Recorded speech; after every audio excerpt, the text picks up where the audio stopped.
dapat pergi menjauhi rohmu yang suci, kau sahabat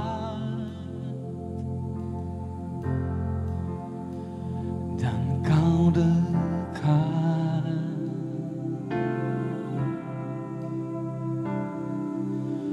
Bahkan seluruh pengabdianku tak bisa membalas kesetiaanmu, sungguh mulia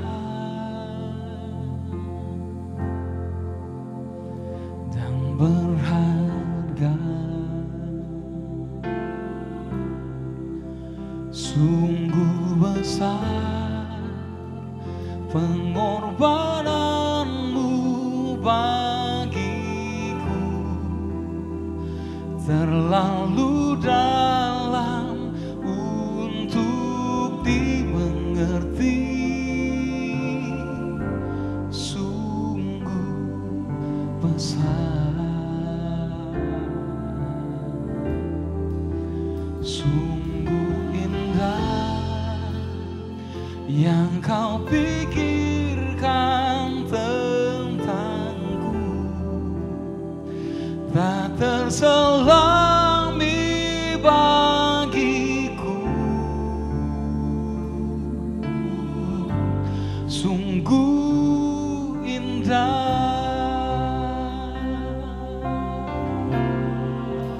sungguh besar pengorbananmu bagiku,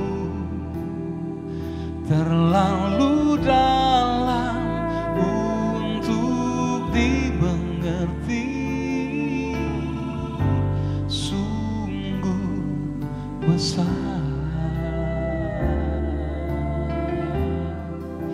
sungguh indah yang kau pikirkan tentangku, tak terselami bagiku. Sungguh indah, sungguh indah, sungguh indah, sungguh indah.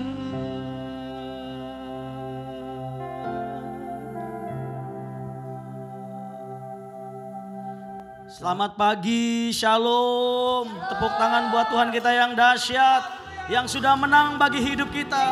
Sorak-sorai bagi Dia, haleluya. Kami mau bersorak bagi nama Tuhan, sebab Engkau hidup bagi kami, memberi kemenangan. Oh yeah, yeah. Mari setiap kita yang ada di sini ataupun yang sedang beribadah di rumah kita masing-masing, kita bertepuk tangan, bersuka cita. Katakan, Kau batu karang yang teguh, amin. Kota benteng dan perisaiku, yang menang kalahkan mau. Penyelamat yang bangkit dan hidup. Mari beribadah sungguh-sungguh, katakan haleluya, haleluya, Engkau mulia. Lebih keras lagi, katakan haleluya, haleluya, dahsyat berkuasa. Kasih puji namanya. Bersorak, nyatakan Yesus Kaulah Tuhan, Kau Raja pemenang. Bersorak, masyurkan Yesus Kaulah Tuhan, Juru dunia. Mari yang ada di rumah bertepuk tangan bersama-sama. Sukacitamu memenuhi hidup kami. Kami katakan Kau batu penjuru. Amin.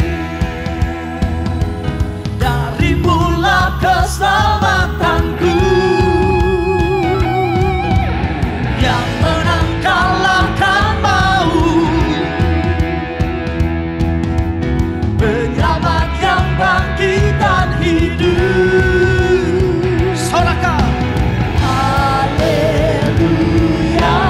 haleluya, Kekal mulia. Haleluya, haleluya, dahsyat berkuasa. Mari serukan bersama-sama. Bersorak, nyatakan Yesus Kaulah Tuhan, Kau Raja pemenang. Bersorak, masyurkan Yesus Kaulah Tuhan, Juru Selamat dunia.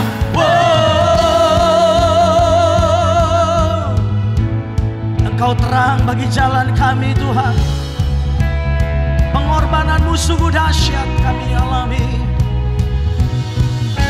Bersama-sama dengan umatmu yang beribadah di rumah masing-masing, kami serukan dan nyatakan kebesaran nama Tuhan.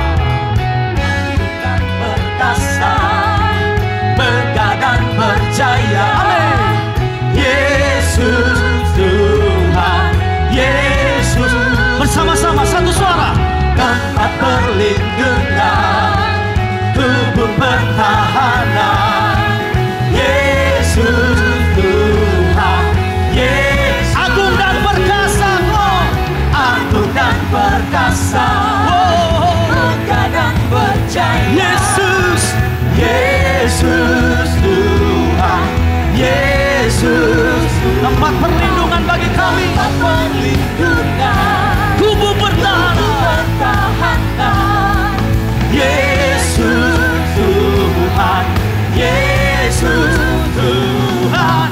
Bersorak, amin, nyatakan Yesus Kaulah Tuhan, Kau Raja pemenang. Bersorak, masyurkan Yesus Kaulah Tuhan. Sekali lagi mau bersorak, bersorak, nyatakan Yesus Kaulah Tuhan, Kau Raja. Bersorak, bersorak, masyurkan Yesus Kaulah Tuhan, Juru Selamat dunia. Agung dan perkasa, megah dan berjaya.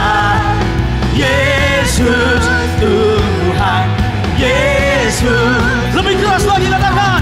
Tempat perlindungan, tubuh pertahanan. Yesus Tuhan, Yesus Tuhan. Engkau tempat perlindungan kami, Engkau kubu pertahanan kami, pengharapan yang tidak lepaskan kami. Terima kasih Tuhan, terima kasih.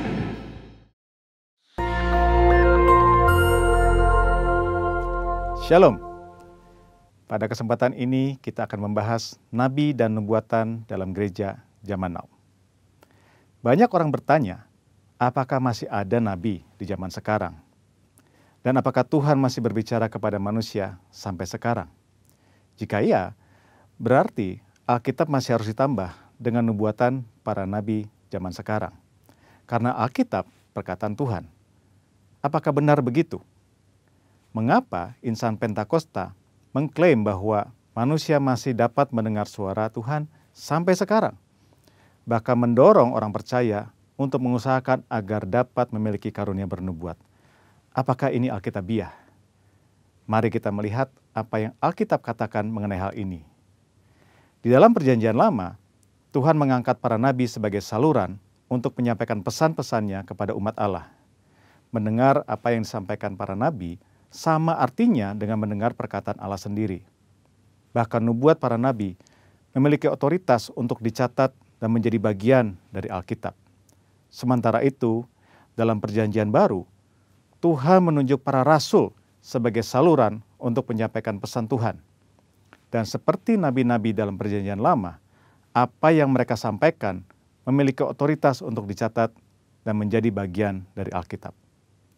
Rasul Petrus menulis, supaya kamu mengingat akan perkataan yang dahulu telah diucapkan oleh nabi-nabi kudus, dan mengingat akan perintah Tuhan dan juru selamat yang telah disampaikan oleh rasul-rasul kepadamu.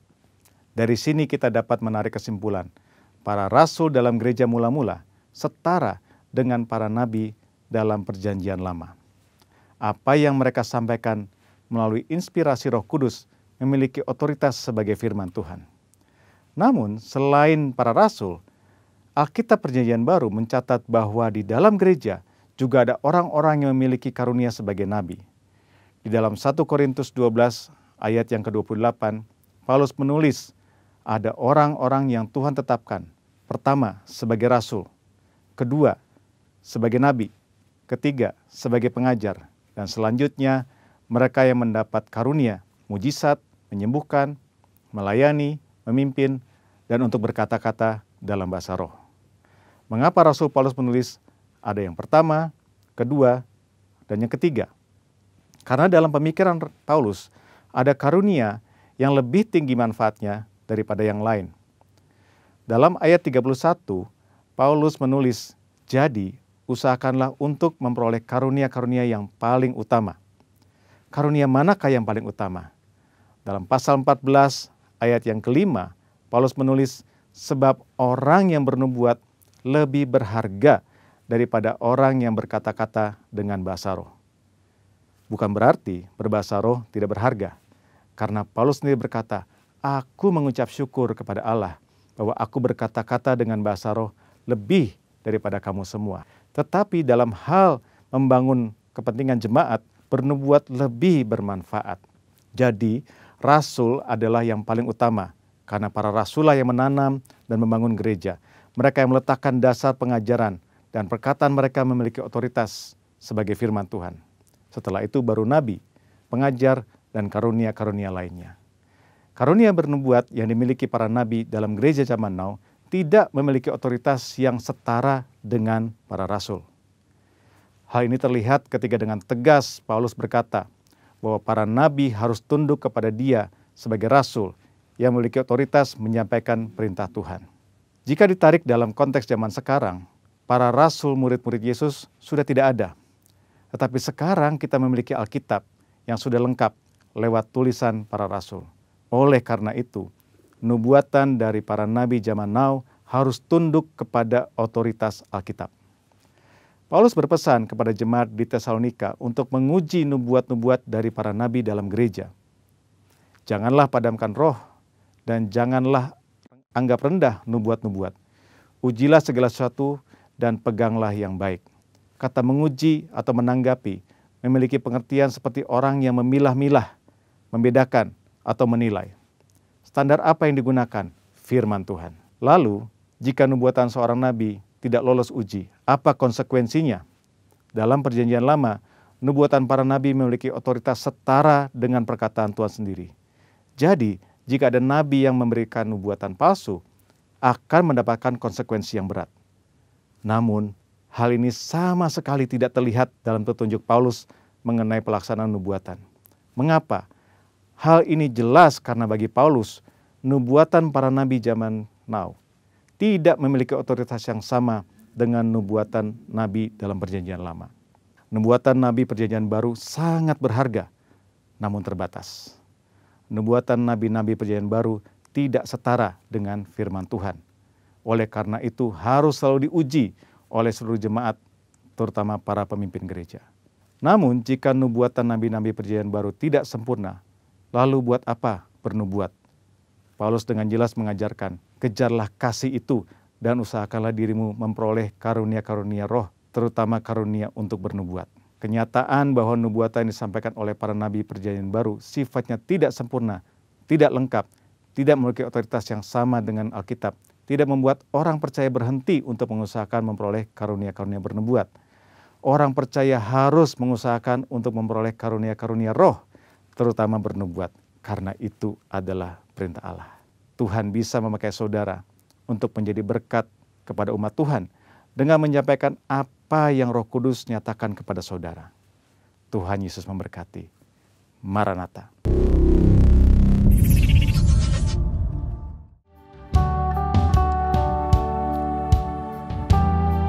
Mari lebih lagi datang di hadapan Tuhan, menyanyikan nyanyian pengharapan yang Tuhan taruh di dalam hidup setiap kita. Bersama-sama katakan, kasih-Mu, karya-Mu nyata dalamku. Kau pegang hidupku dalam tanganmu. Darahmu, salibmu, tebus hidupku. Namamu berkuasa, sanggup bangkitkan. Harapanku di dalam-Mu, hanya Kau Yesus kuatku. Ku percaya, ku aman dalam-Mu.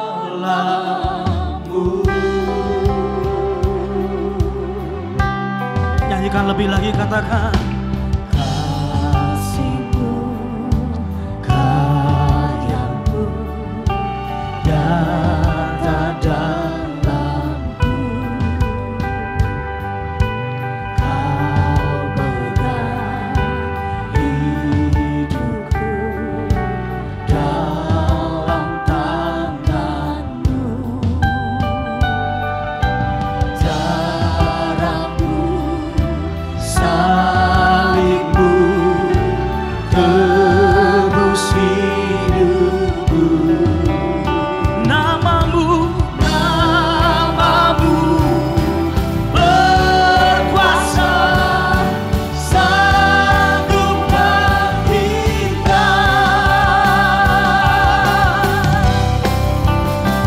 Harapanku di dalam-Mu, hanya Kau Yesus kuatku. Ku percaya, ku aman dalam-Mu. Harapanku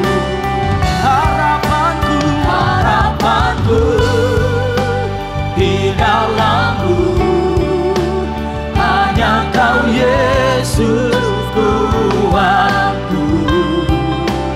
Ku percaya, ku aman dalam-Mu.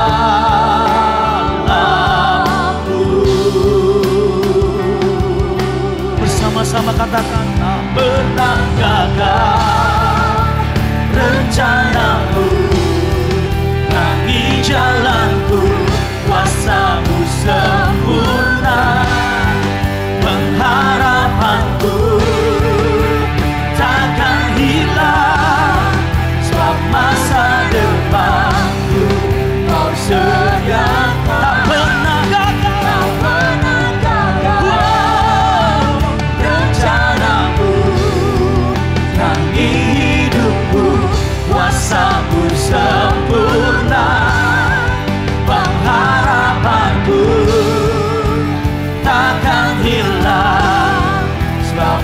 masa depanku dalam-Mu. Harapanku di dalam-Mu, hanya Kau Yesus kuatku. Ku percaya, ku aman dalam-Mu.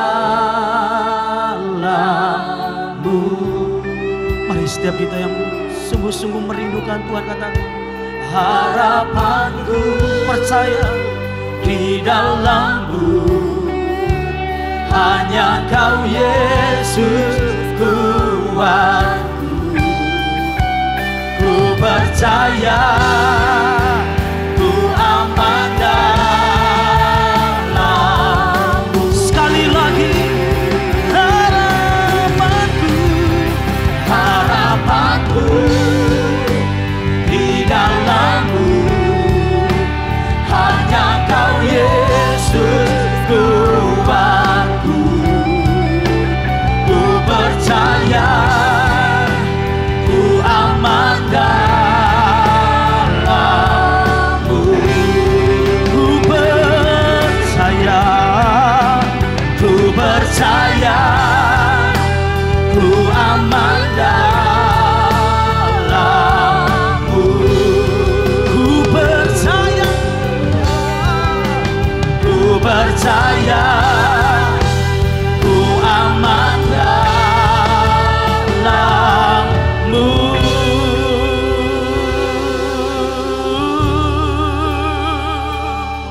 Percayaku bagi-Mu Tuhan, Kau taruh kemenangan di dalamku lewat pengharapan di dalam-Mu ya Raja. Janji-Mu terangi jalanku, firman-Mu hidupi imanku. Janji-Mu jadi harapanku, firman-Mu bagi kepastianku. Tak pernah gagal, tak pernah gagal, tak pernah gagal. Di dalam-Mu ku taruh harapanku. Oh selamanya, selamanya tak pernah gagal rencana-Mu. Terangi jalanku, kuasa-Mu sempurna. Pengharapanku takkan hilang, sebab masa depanku Kau sediakan. Tak pernah gagal rencana-Mu. Terangi hidupku, kuasa-Mu sempurna. Pengharapanku takkan hilang, sebab masa depanku dalam-Mu. Yesus Tuhan,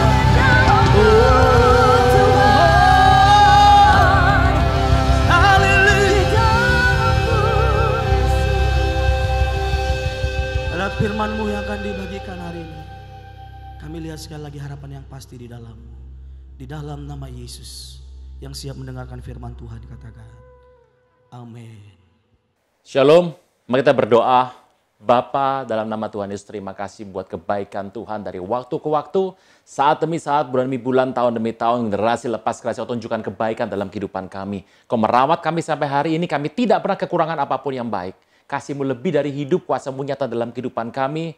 Tuhan, cengkeram kami Roh Kudus-Mu supaya tidak menyimpang kanan, tidak menyimpang kiri, tapi terus berpegang kepada panggilan yang ilahi. pujian, hormat, kuasa, kemuliaan, pengagungan bagi nama Tuhan Yesus. Kau perisai hidup kami, Kau pagar tembok sekeliling kami. Tidak pernah ada yang jahat bisa menyentuh hidup kami. Engkau Tuhan, upah kami yang sangat amat besar. Di dalam nama Tuhan Yesus, yang percaya boleh berkata, amin. Shalom Bapak Ibu Saudara sekalian, senang sekali berjumpa dengan Anda sekalian tempat di mana kita berada. Saya tidak tahu apakah Anda sedang ada di rumah atau di tempat yang lain. Saya percaya bahwa damai sejahtera sorga bersama dengan kau senantiasa. Kita sudah melalui tahun ini dengan begitu banyak peristiwa yang tidak pernah kita pikirkan, tidak pernah kita pertimbangkan, tapi saya percaya bahwa zaman terus berjalan. Waktu tidak pernah menunggu kita, terus bergulir. Angkatan demi angkatan, generasi lepas generasi, semuanya berjalan. Dan saya percaya tugas dari Tuhan kepada kita harus diselesaikan. Ke belakang kita sudah melihat ada banyak peristiwa yang menggoncang dunia. Dan ke depan kita sudah bisa melihat sedikit, tapi kita tidak tahu seperti apa. Tapi tetap fokus sama perkara sorga. Nah, bicara mengenai rencana sorgawi atas muka bumi ini, angkatan demi angkatan, generasi, alih generasi, dan saya percaya ada satu hal yang mungkin hari-hari ini sudah mulai terhilang dari dunia kekristenan. Pemuritan. Dan Bapak Ibu, ini kata yang mungkin saya sering dengar pada tahun 90-an, tahun awal 2000. Memang ada berbagai macam cara. Dengan pola yang berkelanjutan, ada pola yang sektoral, ada demografi, ada yang dari anak-anak berkumpul. Tetapi ada satu hal yang mungkin harus kembali kita pikirkan soal yang namanya pemuritan. Bapak Ibu Saudara sekalian, kita melihat ada di Alkitab dua orang, seorang guru dan murid yang betul-betul luar biasa. Gurunya tercatat sebagai nabi nomor 2 terbesar di Israel sampai hari ini. Dan muridnya membuat mujizat 2 kali lipat lebih banyak daripada gurunya. Orang itu adalah Nabi Elia dan Elisa. Nah, bicara mengenai kehidupan mereka, saya percaya bahwa Anda coba fokus sebentar dalam firman Tuhan. Kita membuka firman Tuhan, Bapak Ibu, Anda yang punya Alkitab, baik dari gadget ataupun dari Alkitab, kita buka sama-sama. 1 Raja-Raja 19. Kita akan melihat firman Tuhan 1 Raja-Raja 19. Kita membaca saja ayat yang ke-15 mulai. Ini peristiwa di mana Elia sudah mengalahkan Nabi Baal, Nabi Asitoret, dan dikejar oleh Isabel, dan dia kemudian melarikan diri. Dia sempat stres, tertekan hidupnya, tetapi Tuhan panggil dia untuk sebuah panggilan yang kudus. Berapa kita mengerti banyak orang Kristen menjauhi padang gurun. Memang padang gurun nggak enak Bapak Ibu. Panas, tiada makanan, terbatas semuanya. Tapi tolong mengerti. Semua nabi-nabi besar di firman Tuhan, hamba-hamba Tuhan dipakai Tuhan di Alkitab, semua start dari padang gurun. Turunnya firman di padang gurun, pemilihan Tuhan atas Moshe di padang gurun. Intinya padang gurun adalah hal yang merupakan dasar sebuah pembentukan bagaimana hamba Tuhan dipakai oleh Tuhan. So hari ini saran saya adalah berdamai dengan padang gurun. Artinya adalah padang gurun tempat dimulainya sebuah pemilihan Tuhan, proses yang indah sekali. Jika engkau mengalami padang gurun, jangan sampai mengalami kerugian. Banyak orang keluar padang gurun, dia cepat-cepat pengen keluar dari padang gurun dan berharap ini selesai semuanya tanpa pernah belajar sesuatu yang penting dalam kehidupannya. Jangan mau rugi. Kalau engkau sudah di padang gurun hari ini, kau mengalami sesuatu di padang gurun hari ini, karena padang gurun Anda dan padang gurun saya yang berbeda. Setiap orang punya pemahaman berbeda soal padang gurun. Tapi saya beritahu, padang gurun tidak pernah nyaman ada di sana. Tapi padang gurun adalah tempat di mana turunnya semua pewahyuan Tuhan dan bagaimana Tuhan memilih hamba-hamba yang dipercayanya, semua di padang gurun. Berdamai dengan padang gurun Anda dan pastikan engkau keluar dengan membawa sebuah bekal yang luar biasa. Kita kembali pada firman Tuhan bicara mengenai Elia dan Elisa. Dalam kondisi dia sudah sangat terpuruk hatinya, Tuhan panggil Elia dan memberikan sebuah mandat kepada Elia. Saya bacakan mandatnya. Ayat 15. Firman Tuhan kepada Elia, pergi, kembali ke jalanmu melalui padang gurun Damsyik. Pergi, kembali ke jalanmu melalui padang gurun Damsyik. Bapak Ibu, Elia setelah melakukan pekerjaan Tuhan luar biasa, hari itu dia mengalami tertekan, dia jatuh imannya, dia tidak punya semua kekuatan lagi, dan hari itu dia pengen mati, tapi Tuhan bangkitkan dia. Pesan yang indah. Hati-hati menjaga jalan kita. Karena pada saat engkau mau kembali ke jalan yang benar lagi nanti, engkau pasti lewat padang gurun. Hal yang indah sekali Bapak Ibu, puji nama Tuhan. Yang mau diproses lewat padang gurun. Tapi yang pernah melakukan sebuah hal yang salah jalan, waktu dia mau kembali lagi, juga harus lewat padang gurun. Padang gurun adalah tempat yang begitu luar biasa.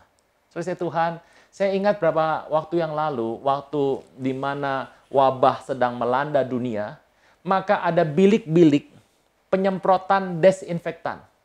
Yang kalau masuk, disemprot dalam semua sisi. Kadang-kadang saya juga pernah masuk ke sebuah toko, disemprot dulu semuanya, baru masuk. Dan saya mau beritahu, padang gurun seperti itu. Tempat di mana engkau dibersihkan. Supaya engkau bisa masuk ke tempat yang lain. Dua kata yang gampang diucapkan. Tapi tidak enak untuk dibahas pada orang-orang. Tapi saya percaya, berdamai dengan padang gurunmu. Teruskan cerita ini. Tuhan memberikan kepada Elia sebuah tugas. Dan tugasnya ini gampang-gampang susah Bapak Ibu. Yang pertama adalah tugasnya dikatakan. Nomor 1, kalau sudah sampai ke Damsyik itu Damaskus, ibu kota Suriah, yang sekarang lagi rame di mana-mana. Kasih perhatian sama Syria, Suriah, karena akhir zaman akan banyak sekali cerita dari sana. Setelah engkau sampai ke Damsyik, Damasa, engkau harus mengurapi Hazael jadi raja atas Aram. Ayat 16. Mengurapi Yehu cucu Nimsi harus kau urapi jadi raja atas Israel. Dan yang ketiga adalah Elisa bin Safat dari Abel Mehola harus kau urapi jadi nabi menggantikanmu. Apa tujuan pengurapan 3 orang ini? Siapa terluput dari pedang Hazael akan dibunuh oleh Yehu. Yang terluput dari pedang Yehu dibunuh oleh Elisa. Tapi Tuhan tinggalkan 7.000 orang Israel yang tidak sujud penyembah Baal. Bapak Ibu, saya kalau melihat penugasan atas diri seseorang, cara pandang seseorang terhadap masalah, kita bisa lihat siapa orang besar, siapa orang kecil. Sebuah contoh. Semua pemirsa di tempat ini, Bapak Ibu, Anda yang dari Indonesia, tentunya, terutama, Anda pasti tahu yang namanya proklamator Bung Hatta. Dan saya percaya Anda sepakat dengan saya. Bung Hatta, orang besar. Tapi walaupun demikian, kita tahu sejarah mencatat, biografi mencatat bahwa konon, sampai beliau wafat, beliau tidak bisa membeli sepatu merek Belly. Mahal harganya. Kenapa? Karena beliau hidup sederhana. Orang besar yang duitnya mungkin kurang. Tapi saya melihat hari-hari ini ada banyak orang kecil, orang kerdil yang duitnya banyak. Banyak sekali koruptor masuk ke KPK dengan baju warna orange dan keluar ketemu wartawan, senyumnya sumringah, menyebar, tertawa seperti bunga matahari pagi. Saudara Tuhan, ada orang besar yang uangnya sedikit. Ada orang kecil kerdil yang uangnya banyak. Saudara Tuhan, dari cara pandang seorang bisa ketahuan siapa besar, siapa kecil. Moshe, orang besar. Kenapa? Di usianya sudah 100 tahun lebih dan dia meninggal 120 tahun. Hari itu mungkin sekitar 110 tahun. Moshe sudah harus tahu bahwa dia tidak akan pernah bisa masuk tanah perjanjian. Karena kesalahan yang dia buat, dia teledor karena dia marah. Hati-hati marah Bapak Ibu, karena waktu engkau marah jangan-jangan kau bikin sebuah tindakan yang bisa merusak hidupmu selama-lamanya. Hati-hati. Yang terbaik adalah, waktu Musa sudah tahu bahwa dia tidak akan bisa masuk tanah perjanjian, orang normal berpikir harusnya Musa mengambil pensiun dini, dia menikmati 10 tahun, 15 tahun sisa hidupnya, dan menyerahkan semua tanggung jawab kepada Joshua yang masih muda, masih kuat, dan masih gagah sekali untuk berperang. Dan kita mengerti sepanjang sejarah perjalanan orang Israel, hari itu menghadapi banyak sekali musuh. Dan musuhnya bukan orang kecil, tinggi-tinggi semuanya. Ada 2 musuh di sana yang sungguh-sungguh menakutkan. Karena musuh ini besar sekali. Yang pertama Raja Og. Yang kedua adalah Sihon dari Heshbon. Yang menarik adalah, satu hari kalau saya ditanya, siapa 2 nama dalam dunia Kristen yang paling dikenal sama anak-anak sekolah minggu? Saya berani jamin Bapak Ibu, cuma 2 nama. Yang pertama Tuhan Yesus, yang kedua Raja Daud. Kalau Anda tidak paham cerita mengenai Raja Daud dan Tuhan Yesus, saya beritahu jangan lamar jadi guru sekolah minggu. Ini adalah cerita yang paling disukai anak-anak sekolah minggu. Tanya sama anak sekolah minggu, Dek, kenal Daud? Dia pasti bilang, Kenal. Di mana rumahnya? Di gereja ini. Karena tiap minggu disampaikan ceritanya.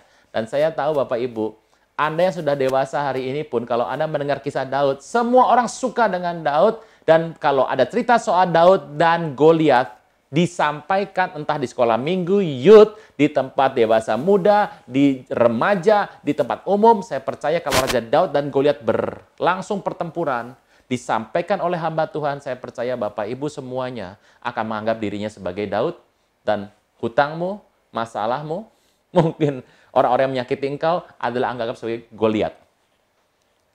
Cerita Goliat sama Daud, saya mau beritahu, ada cerita yang lebih ganas dari itu.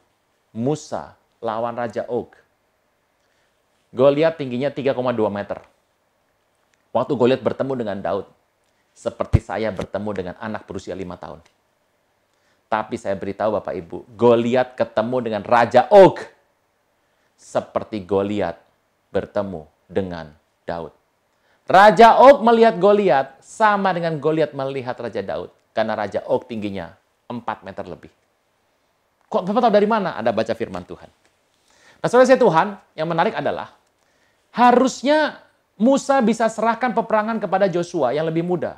Tapi kenapa Musa di akhir masa hidupnya justru memilih untuk bertarung bukan sama raja-raja ayam sayur, tapi kepada Raja Og dan Sihon? Kenapa? Dia orang besar. Yang susah dia kerjakan dulu.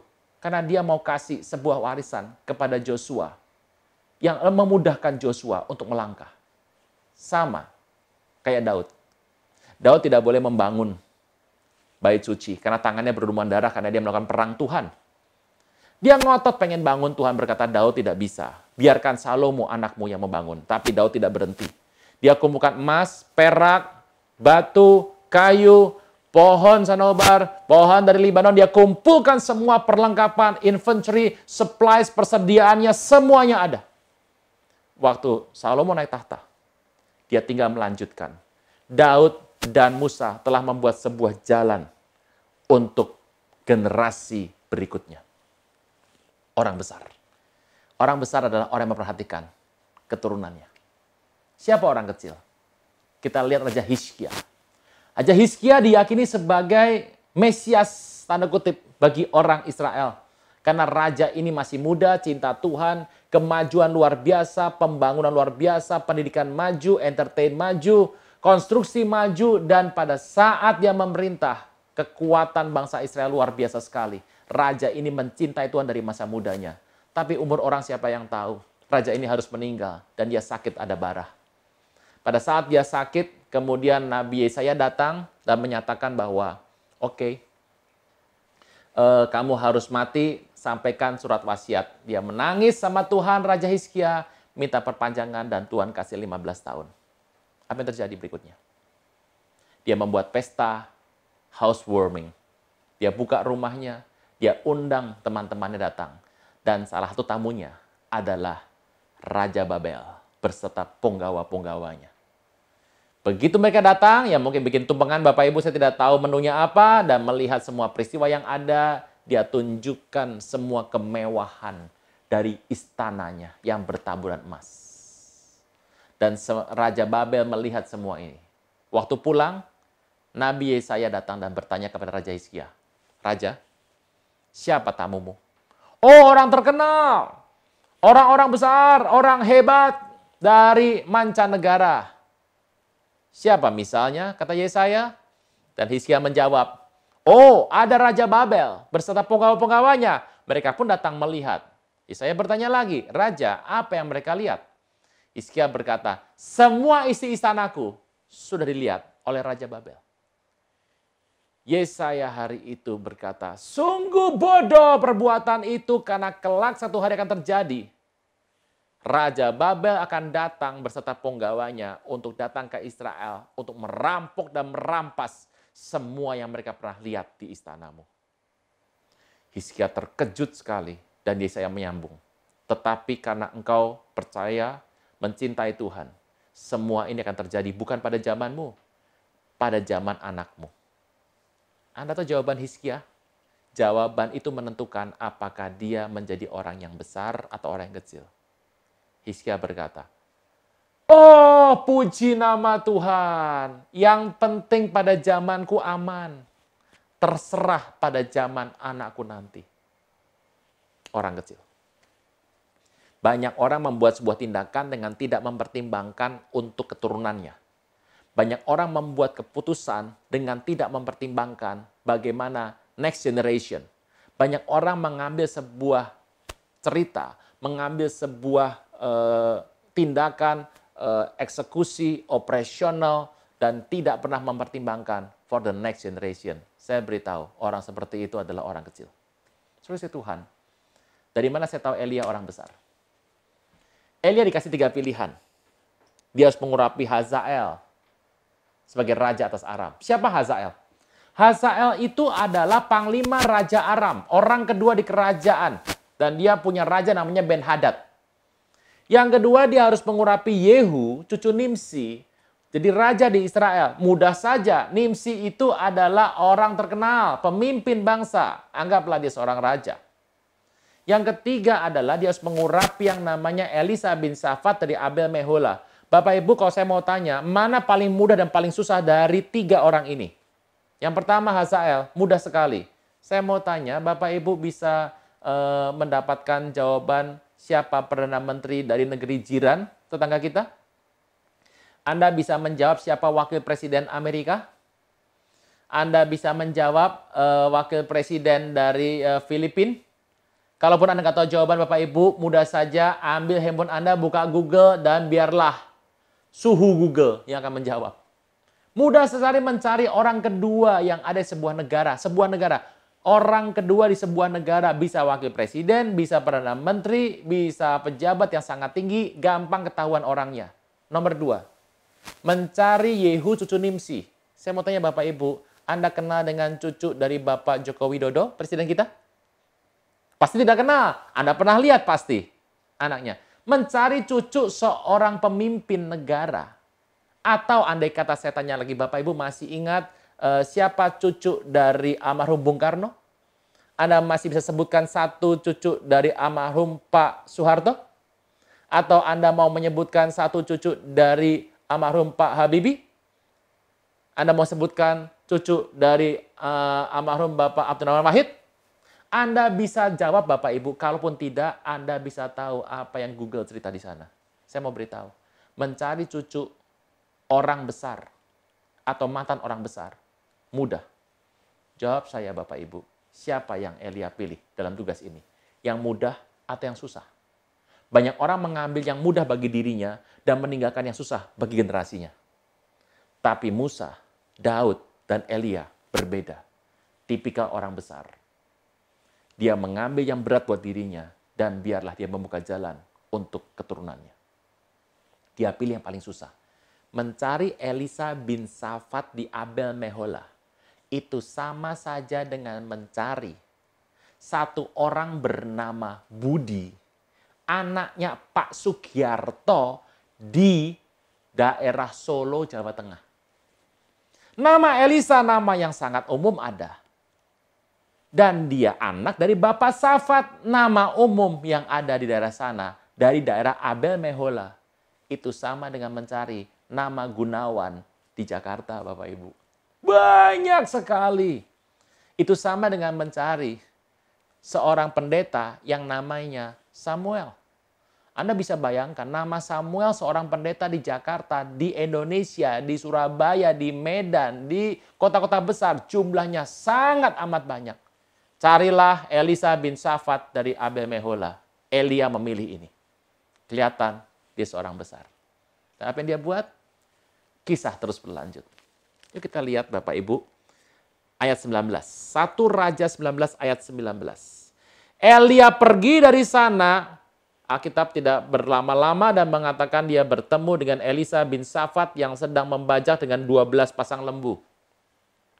Bapak Ibu, bagaimana caranya mencari orang bernama Elisa bin Safat dari Abel Mehola di tengah luasnya dataran Israel? Dan luar biasa kalau itu Tuhan sudah perintahkan dalam hidup kita, pasti ada sebuah tanda kutip. Perjumpaan ilahi. Alkitab berkata, dia membajak dengan 12 pasang lembu, ia sendiri mengemudikan yang ke-12 di belakang. 12 pasang lembu artinya 24 lembu. Bapak Ibu, dalam acara korban dari saudara kita, satu hari pekerja di taman saya, di perumahan kami, minta izin sama saya untuk tidak masuk dulu mengurusi taman, karena dia mau ikut potong lembu, potong sapi. Setelah dia potong sapi berapa hari, dia minta izin lagi untuk tidak masuk 1 minggu. Saya tanya kenapa? Iya Pak, waktu saya bantu potong sapi, sapinya ngamuk Pak. Dan sapinya nginjek kaki saya luka 1 minggu. Bapak Ibu, 1 sapi bisa bikin orang luka 1 minggu. Elisa, 24 sapi, Anda bisa tahu orang seperti apa dia. Anak muda yang tangguh, kerja setiap hari, dia paham semuanya. Dan Elia lalu daripada dekatnya melemparkan jubah kepada Elisa. Elisa tanggap meninggalkan lembunya, berlari ikuti Elia dan berkata, biarkan aku mencium ayah dan ibuku dahulu, aku pasti ikut engkau.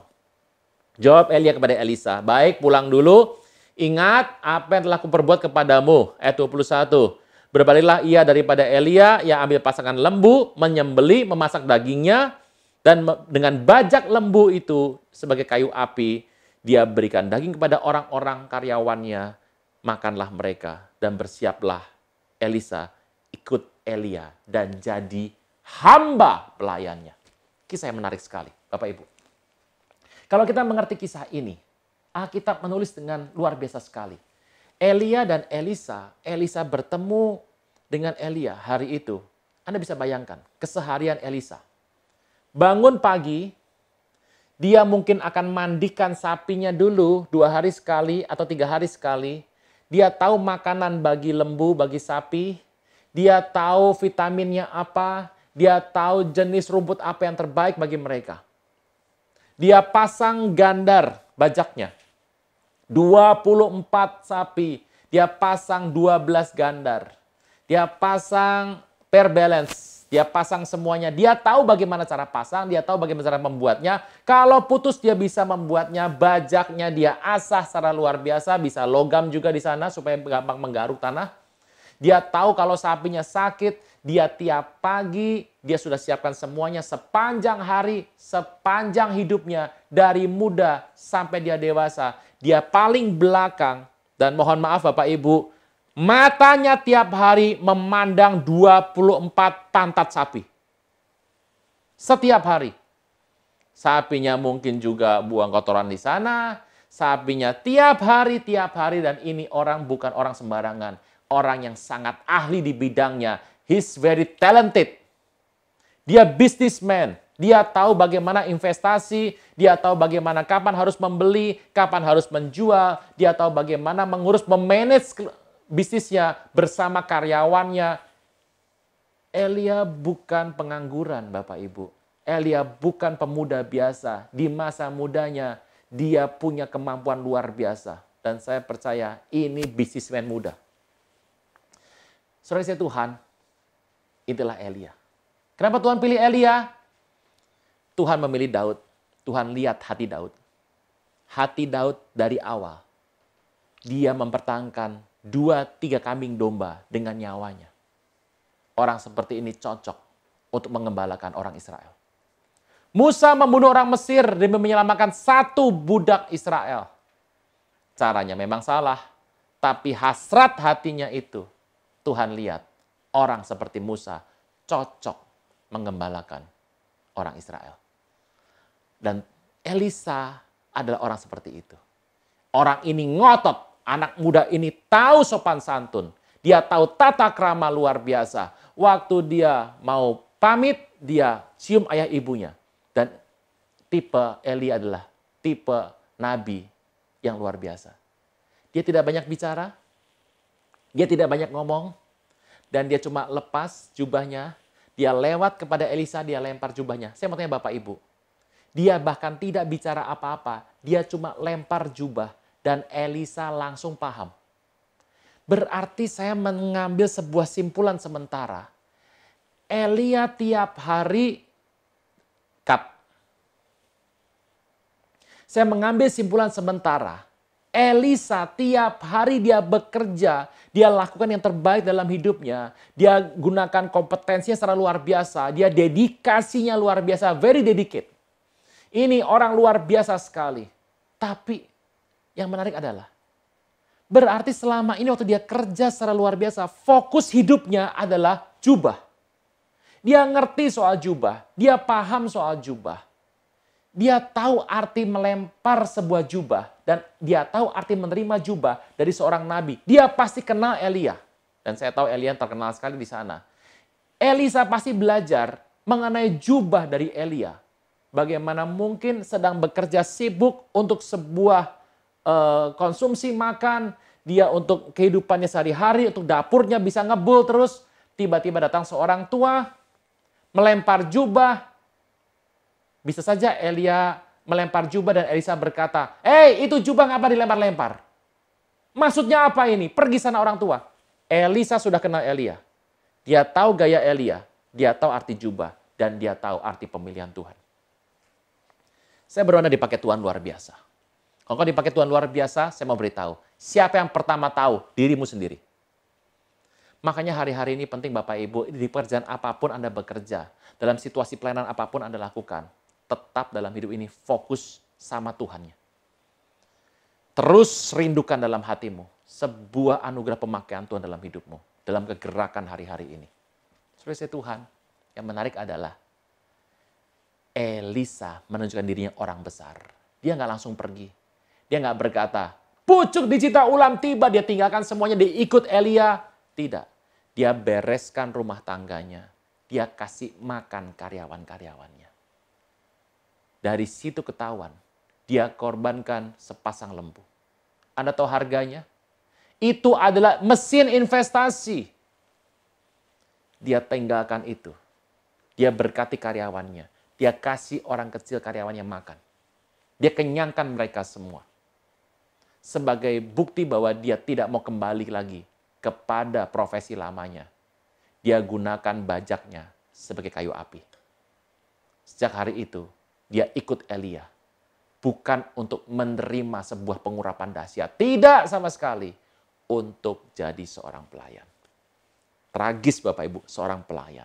Tapi itulah start, mulai bagaimana Tuhan bentuk dan proses Elia. 20 tahun, 25 tahun berlalu. Kalau Anda baca firman Tuhan, dari 1 Raja 19, nama Elisa hilang. Nanti baru muncul lagi di 2 Raja-Raja 2. Bapak Ibu, puluhan tahun namanya hilang. Dan dia ikut Elia. Anda tahu tipe orang Elia? Satu hari Anda membaca dalam kitab firman Tuhan, Anda tahu ceritanya. Elia mau diangkat oleh Tuhan. Dan hari diangkat, dia bertemu dengan nabi-nabi di Bethel, di Jericho, di Gilgal. Dan semuanya bicara sama Elisa. Dan Elisa berkata dia sudah tahu. Satu hari, waktu dia sudah ada tempat di mana hari itu Elia akan diangkat. Kita baca 2 Raja-Raja 2, ayat yang ke-8. Elia mengambil jubah, digulung, dipukulkan atas air, terbagailah air sebelah sana sebelah sini, sehingga menyeberanglah keduanya dengan berjalan tanah kering. Sesudah sampai di seberang, jadi Elisa memperhatikan bagaimana Elia menggulung jubahnya dan memukul pada sungai, airnya terbagi. Berkatalah Elia kepada Elisa, minta apa yang hendak kulakukan kepadamu sebelum aku terangkat daripadamu. Anda bisa bayangkan ya, permintaan luar biasa sekali. Ini tawaran nggak datang 2 kali Bapak Ibu. Minta apa saja, ku berikan kepadamu. Anda tahu pertanyaan ini dijawab oleh apa Elisa? Elisa menjawab, biarlah aku mendapat 2 bagian, double portion dari spirit, kuasa, semangat yang kau punya. Elia berkata, yang kau minta adalah sukar. Anda bisa bayangkan Bapak Ibu, ada orang ngomong gini sama Anda, mau makan apa? Makan aja, pilih. Semuanya pilih, aku yang bayar. Mau minta hadiah apa? Ngomong, aku yang akan kirim. Terus Anda bilang gini, ya Pak, kalau boleh saya emang nggak minta banyak, minta hadiah sepatu aja. Si yang menawarkan bilang begini, oh itu sukar. Apa rasa hati Anda kalau Anda ketemu orang seperti ini? Minta apa saja. Pak, minta ayah. Oh, itu susah. Bapak Ibu, apa rasa Anda? Elia orang seperti itu. Dan dia tahu persis permintaan ini tidak umum. Dan dia memberikan sebuah syarat. Kalau engkau sanggup melihat, aku naik ke atas. Engkau akan mendapat. Jika tidak, ya tidak.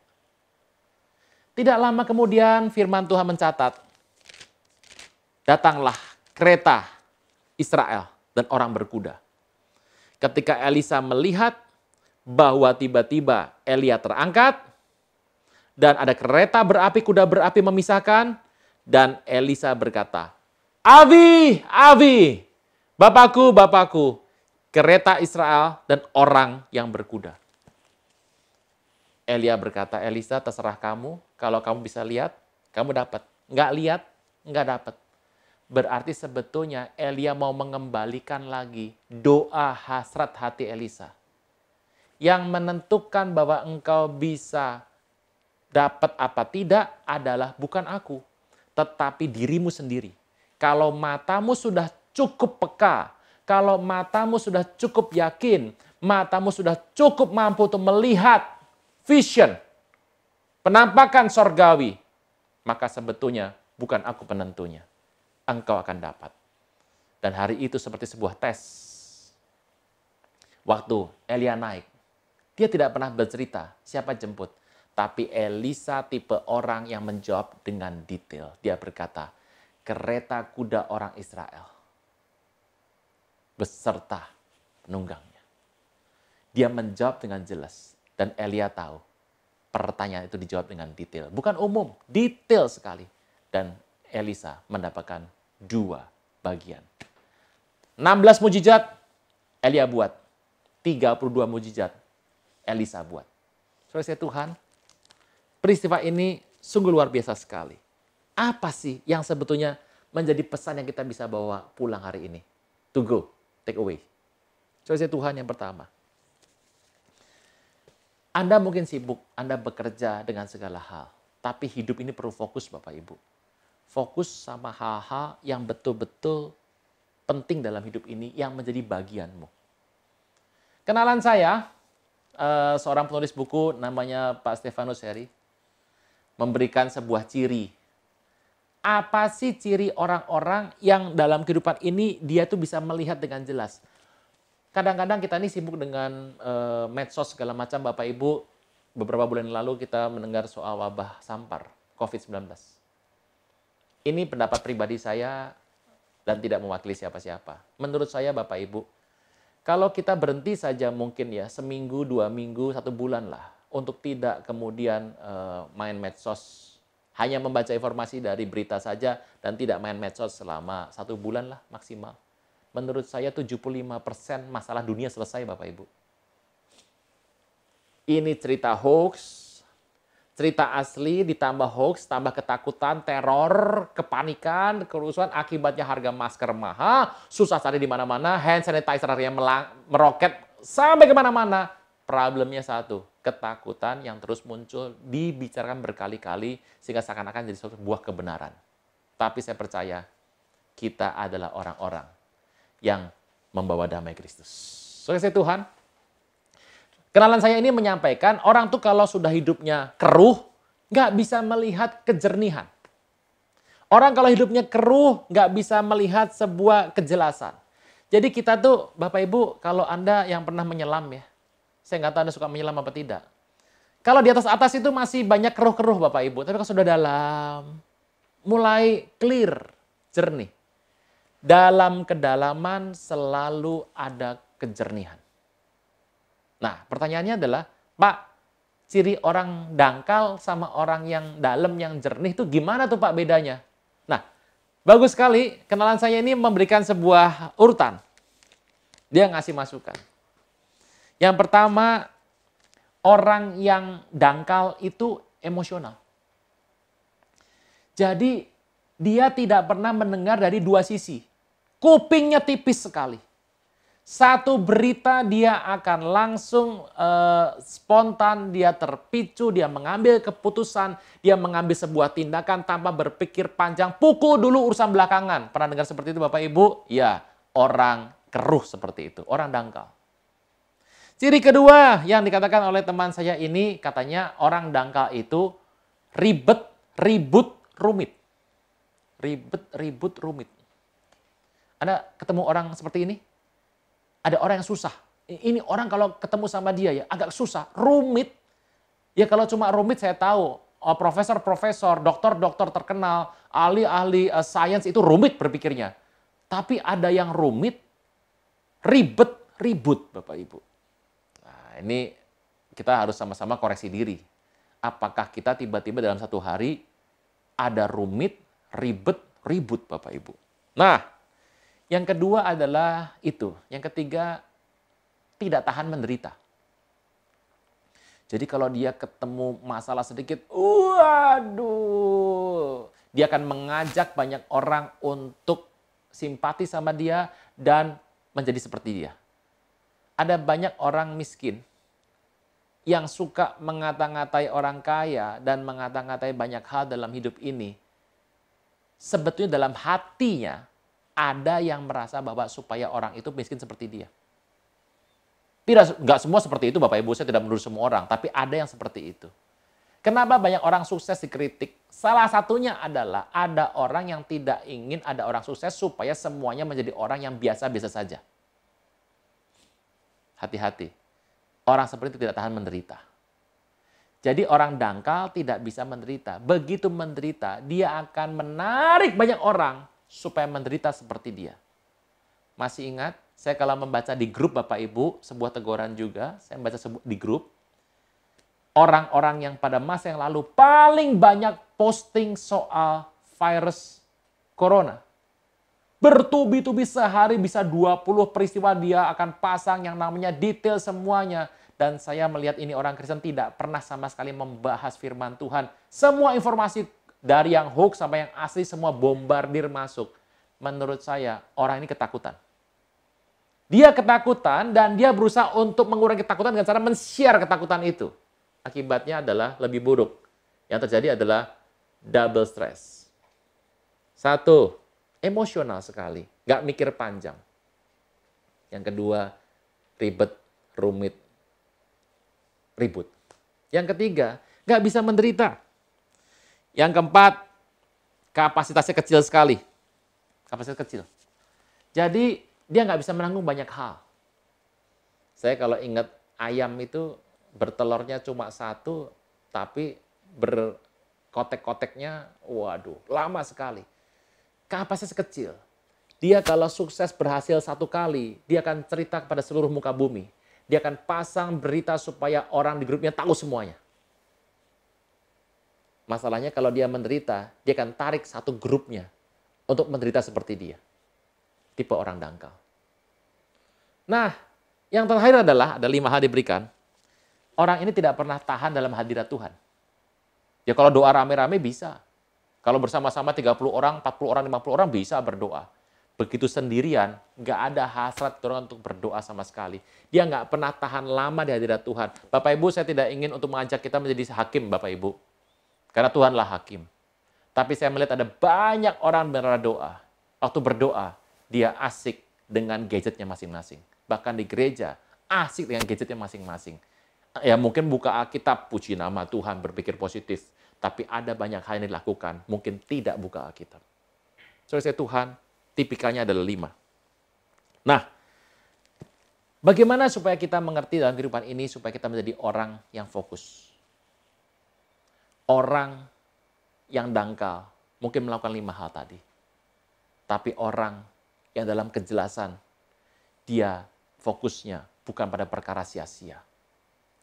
Elisa, tiap hari bekerja dari pagi sampai sore, tidur, istirahat, pagi kerja sampai sore.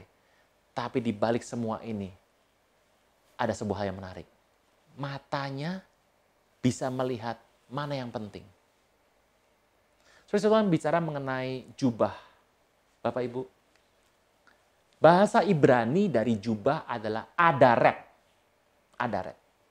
Sekarang suka pakai baju yang slim-slim semua. Saya tidak tahu suka sebetulnya. Saya punya seorang teman adalah seorang tailor. Dan zaman dulu kalau batik itu kan selalu adalah lebih besar. Dan dia berkata sama saya, berkata bahwa Pak Runa, paling enak buat batik Pak. Memang susah menyamakan patternnya susah. Tapi batik itu selalu adalah kebesaran Pak. Biar bisa rapi dan lurus. Kalau batik suruh pakai yang slim fit, nggak bagus dia bilang. Saya selalu bertanya, kenapa yang namanya jas, mantel, jubah selalu lebih besar? Kata adaret, itu artinya adalah lebih besar, lebih tinggi, lebih mulia, lebih hebat, lebih kuat. Dan setiap kali Tuhan berikan jubah dalam hidupmu, selalu engkau akan melihat, aku nggak sanggup, lebih besar, lebih luas, lebih mulia, aku nggak sanggup. Kata-kata itu, kata yang menurut saya baik. Kenapa? Bukan minder, tapi baik supaya kita tidak mengandalkan diri sendiri. Kalau engkau melihat, aku nggak sanggup, justru engkau akan masuk padang gurun supaya tubuhmu diperbesar oleh Tuhan. Tubuh rohanimu dibikin lebih kuat, lebih berotot, supaya kelak jubah yang kebesaran itu akan fit dengan tubuhmu. Kalau hari ini engkau terima jubah, engkau harus tahu, ada proses untuk sampai engkau bisa menggunakan jubah itu. Elisa matanya bisa melihat naiknya Elia. Hari itu dia bisa membelah sungai seperti Elia membelah sungai. Di tengah kesibukan dalam hidupnya, fokusnya tetap kepada sebuah pemakaian Tuhan. Kalau Tuhan bisa pakai Elia, Tuhan bisa pakai Elisa, Tuhan bisa pakai hidupmu sekarang. Ayo bangkit, tetap percaya sama Tuhan. Karena Tuhan memilih, matanya sedang menjajah muka bumi, untuk melihat siapa orang yang akan meresponi ini semua. Kita berdoa. Bapa di sorga, terima kasih sudah firman disampaikan. Roh-Mu yang perkasa terus membawa kami mengerti lebih dalam lagi. Dan biarlah kami tidak takut, tapi kami fokus hari-hari ini mengenai hal yang penting.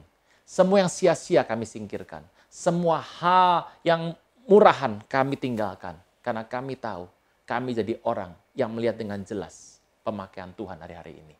Ada begitu banyak rencana Tuhan, peluang sorga yang diberikan hari-hari ini. Supaya kami bisa tangkap ini dengan baik. Terima kasih Tuhan. Mari umat Tuhan, buka tangan kita. Kita akan berdoa untuk berkat Tuhan turun dalam kehidupan kita. Berkat Bapa dan Anak dan Roh Kudus. Dalam nama Tuhan Yesus. Maka diberkatilah keluar masukmu. Diberkati periuk bakul adonanmu. Diberkati buah kandungan kesehatanmu. Apapun yang kau buat dengan tanganmu, Tuhan buat berhasil. Kemanapun kau pergi melangkah, Tuhan sertai kau berlimpah-limpah. Mulai pada saat ini, sampai Maranatha, bahkan sampai selama-lamanya. Dalam nama Tuhan Yesus, yang percaya boleh berkata, amin. Ku pandang wajah-Mu dan berseru, pertolonganku datang dari-Mu. Peganglah tanganku, jangan lepaskan, Kaulah harapan dalam hidupku. Ku pandang wajah-Mu dan berseru, pertolonganku datang dari-Mu. Peganglah tanganku, jangan lepaskan, Kaulah harapan dalam hidup. Kaulah harapan dalam hidupku. Kaulah harapan, dalam hidupku. Selamat hari Minggu. Tuhan Yesus memberkati kita. Shalom.